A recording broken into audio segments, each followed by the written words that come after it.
Hello मित्रांनो, कसे आहात? कालची गोष्ट आमची आवडली का तुम्हाला?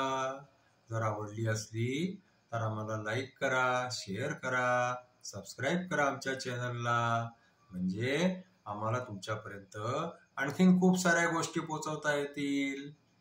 आज मी तुम्हाला एका मगराची आणि बंदराची गोष्ट सांगणार आहे. एका नदीच्या किनाऱ्यावरती एक झाड होतं. त्या झाडावरती एक बंदर राहायचा.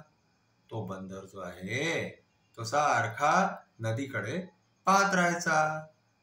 हे सगळं एक दिवस एका मगराने पाहिलं. तो मगर नदीमध्ये राहायचा. त्यांनी जे आहे ते बंदराला हाय केलं. तिकडनं बंदराने मगराला हाय केलं. दोघांची दोस्ती झाली. आता दोस्ती झाल्यावरती काय झालं की दोघ जण रोज भेटू लागले. रोज भेटता भेटता ते आपसामध्ये खूप गप्पा मारायला लागले. मग एक दिवस काय झालं की त्या मगराने आपल्या बायकोला मगरीला सांगितलं की माझी एका बंदराशी खूप छान मैत्री झाली आहे. आणखीन आम्ही खूप साऱ्या गप्पा मारतो. पण ती मगरी जी होती ना ती लालची होती, पेटू होती. तिला एकदम मनामध्ये इच्छा झाली की आपण बंदराचं काळीज खावं.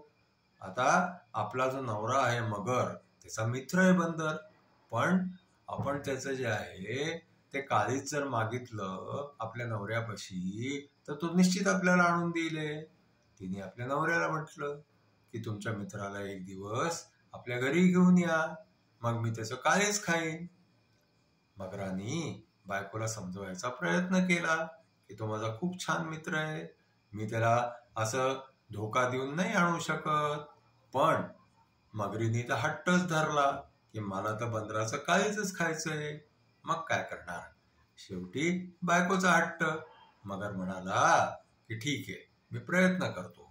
मग काय झालं की एक दिवस बोलता बोलता मगर त्या बंदराला म्हणाला की बंदर भैया, तुला जे आहे माझ्या बायकोनी घरी बोलवलंय. तर बंदर म्हणाला की ठीक आहे, मी चलतो तुझ्या बरोबर, मी तुझ्या पाठीवर बसून जातो.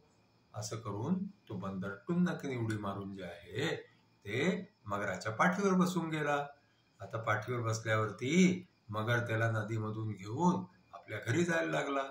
मग बोलता बोलता काय झालं की मगराच्या काही लक्षात नाही राहिलं आणि तो बोलता बोलता बोलून गेला की माझ्या बायकोला जे आहे ते तुझं काळीज खायचंय, म्हणून तिने जे आहे ते तुला घरी बोलवलेलं आहे. मग आता बंदर ऐकल्याबरोबर घाबरला. अरे, आता तर गेलो आपण कामातून, ह्याची बायको आपल्याला मारून आपलं काळीज खाऊन जाईल. म्हणून बंदर एकदम जे आहे ते विचार करू लागला की आता काय करायचं. तर तो मगराला काय म्हणाला माहितीये? अरे अरे अरे अरे, तू मला आधी नाही सांगितलं.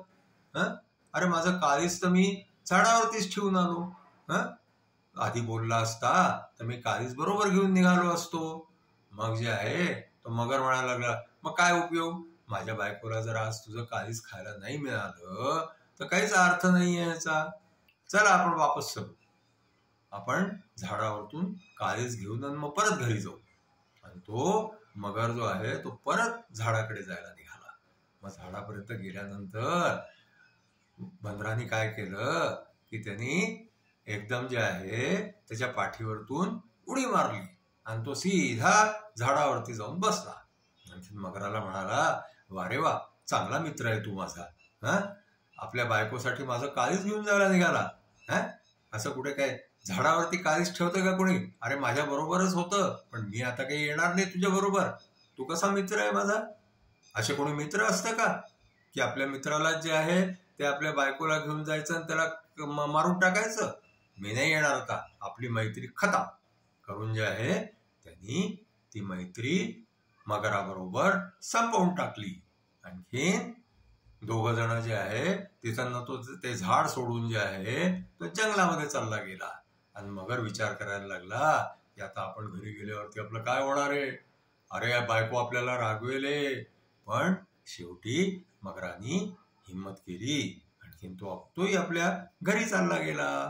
आता आमची गोष्ट आज इथेच संपली. आमची गोष्ट सरो आणि तुमचं पोट भरो.